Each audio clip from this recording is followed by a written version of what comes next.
அப்படின்னா பொதுவானது அப்படின்னா பொதுவான விஷயங்களை நம்ம தெரிஞ்சுக்கொள்ளணும். அந்த பொதுவானதை தெரிஞ்சுக்கிட்டாதான் நீங்க அடுத்தடுத்த வகுப்புல என்ன பண்ண முடியும் அப்படின்னா உயர் இலக்கணங்களை உங்களால படிக்க முடியும்.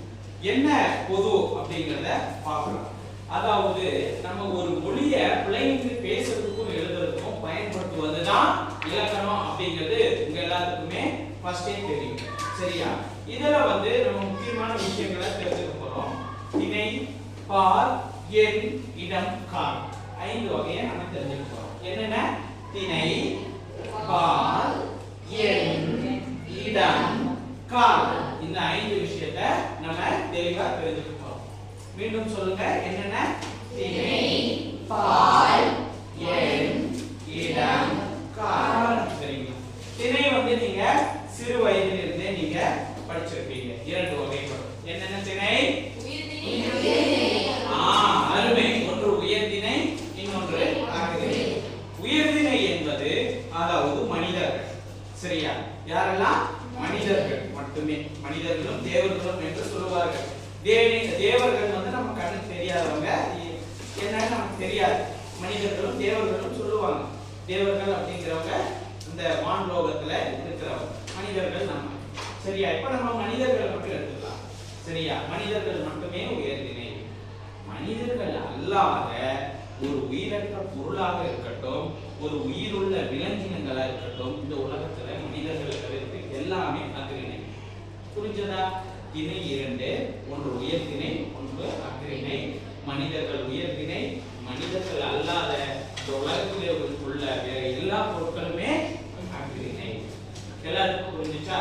இது திணை. எல்லாருக்கும் திணை புரிஞ்சிச்சு. அடுத்ததாக பாத்தீங்க அப்படின்னா பால். இந்த திணையினுடைய உட்பிரிவு தான் பாத்தீங்க அப்படின்னா பால். பால் 5 வகைப்படும். நீங்க எல்லாமே சிறு வயதுல படிச்சிருப்பீங்க.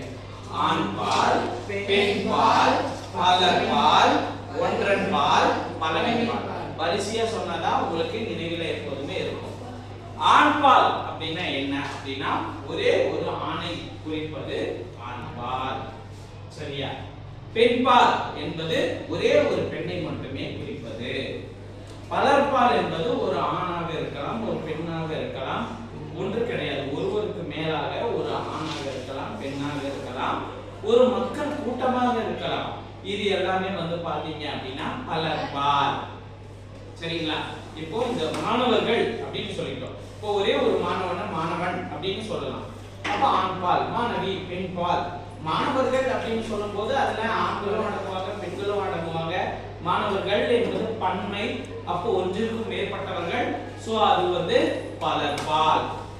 புரியுதா? ஆக ஆண் பால், பெண் பால், பலர்பால் இது மூன்றுமே உயர்திணைக்கு கீழே வரும். புரியுதுங்களா? ஆண் என்கிறவங்க மனுஷங்க தானே, பெண் என்கிறவங்க மனுஷங்க தானே. ரெண்டுமே சேர்ந்தவங்க ஒரு கூட்டமா இருக்கிறவங்களும் உயர்திணைக்கு கீழே தான் வரும். இதுதான் ஆண் பால், பெண் பால், பலர்பால். அடுத்ததாக ஒன்றன் பால். ஒன்றன் பால் என்பது ஒரு பொருளாக இருக்கலாம், அல்லது ஒரு விலங்கினமாக இருக்கலாம், ஒரு மரமாக இருக்கலாம், செடியாக இருக்கலாம். ஒன்றை மட்டுமே குறிப்பது ஒன்றன் பால். புரியுதுங்களா? அதாவது இதுக்கு பேர் என்னன்னா சாப்பீஸ். இங்கிலீஷ்ல. தமிழ்ல என்னன்னா சுண்ணக்கட்டி. என்னது? சுண்ணாம்பு. அதுதான் கட்டி என்பதுதான் சுண்ணக்கட்டி என்பதுதான் சாப்பீஸ்ல தமிழ் பேர். இது ஒண்ணு. இப்போ ஒண்ணுக்கு மேல 2 வச்சேன்னா அது என்னது? பலர்பால். அதாவது பலவின் பால். ஒண்ணு இருந்துச்சுன்னா ஒன்றன் பால். ஒன்றை மட்டுமே குறிப்பது.